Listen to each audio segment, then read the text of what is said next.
All right, we've got some news coming in about HDFC Bank. Now, the bank's advances have contracted in the first quarter of FY25. What we are getting to know is the Q1 gross advances now stand at 24.87 lakh crores. That's down 0.8% Q on Q. And the Q1 deposits are at 23.79 lakh crores. That's flat, essentially, on quarter. Let me go across to Harsh Saita, who's also joining me. Harsh, explain to us what this means. Not looking very strong at the moment, at least? Well, yes, Nupur. So you're seeing, of course, how the numbers are panning out. It's a pretty softish set of numbers coming in right off the bat. And, you know, I want to try and cover these first and give perspective even from a Q4 FY24 standpoint. Really, deposit growth in Q4 FY24 was extremely strong. 7.5% sequential is how that deposit growth number came in Q4 FY24. On that higher base, the deposit growth is absolutely flat. CASA, in fact, has contracted by 5% sequential. So that is possibly one piece where, you know, some management commentary will help.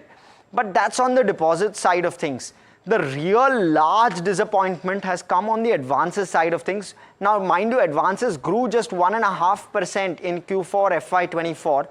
And now, absolutely flat, like 0% growth. In fact, negative 1% growth on a sequential basis on that base of just 1.6% growth.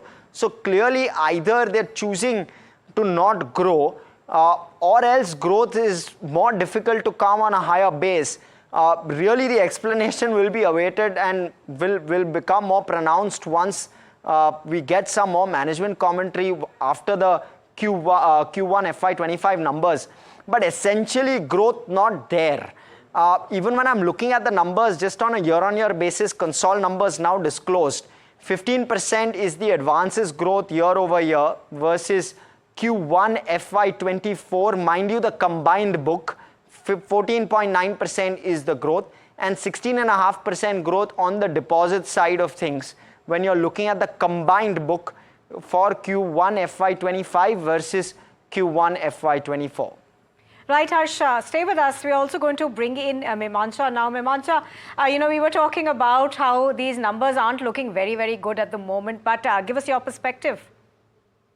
Yeah, hi, Nupur. So as you're seeing the provisional numbers, the Q1 gross advances have contracted 0.8% on quarter basis to rupees 24.87 lakh crore. And Q1 deposits have been flat, like Harsh also mentioned, that it stands at 23.79 lakh crore, which is flat Q on Q. The YOY numbers, the year-on-year numbers are not comparable because the merger between HDFC and HDFC Bank came into effect on July 1, 2023. So it makes more sense to compare quarterly numbers.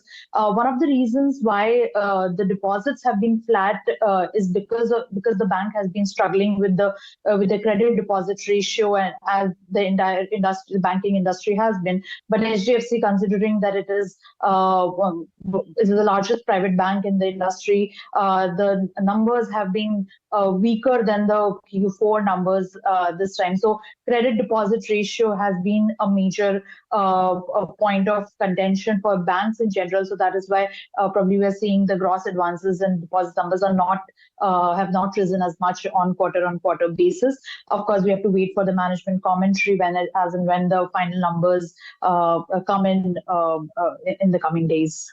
Right, Harsh, if I could come back to you on this one. Harsh, of course, the HDFC Bank was in the news yesterday as well. You know, the stock went up about 4% yesterday. Are we going to see the results play out tomorrow? Well, there will likely be a reaction, Nupur, because, you know, we saw this at the end of Q4 FY24 when the provisional numbers for Q4 were disclosed.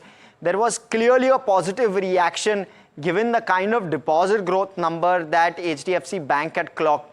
Now, while on the one hand, that 7.5% sequential growth number that HDFC Bank clocked in Q4 FY24 has sustained in Q1 of FY25, but essentially growth from an advances standpoint hasn't come. It's a negative 1% on a sequential basis. And therefore, the one positive from all of this is your credit to deposit ratio has shrunk. It was in Q3 of FY24, for context, it was at 112%. It shrunk to 105% at the end of Q4 FY24. So just in one quarter, they made up for 7%. It's now flattish. It's around the 104, 105% kind of mark. So that continues to remain, and that's possibly a positive.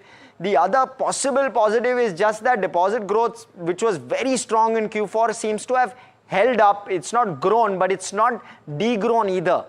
But the advances growth number actually coming in negative is a bit of a surprise, because that kind of is a bit of a question mark from a perspective that is there a lack of growth opportunity, or is this just a calibration of advances to kind of calibrate advances to bring down the loan to deposit ratio? So lots to really ponder on this one. Likely a reaction tomorrow, Nupur. Right, Mimantsa, same question goes to you. The stock was up quite a bit, nearly trading 4% or so. Today, of course, not looking very good with what's come in, but what's your sense of what are we likely to see tomorrow? Right, of course, there is going to be a reaction, hope is what we are gathering, because the numbers are quite surprising, and credit to deposit ratio is something that analysts have also been looking out for. So, of course, there's going to be some sort of reaction in the stock prices tomorrow for HDFC Bank, and we also have to see how the Nifty Bank is going to react tomorrow when the market opens. So definitely a surprising set of numbers, provisional numbers for HDFC Bank, and because HDFC Bank is the largest private bank, of course, it's sort of a marker for how the Indian banking industry is faring. So we'll have to wait and watch for how the reaction is going to come in tomorrow. Right, absolutely, Harsh, as well as Mimantsa. Thank you very much, both of you, for joining us. As Mimantsa put it, a bit of a surprise there with these numbers that are coming in. We'll, of course, keep getting you more on this. That's all we have for now. Thank you for joining in.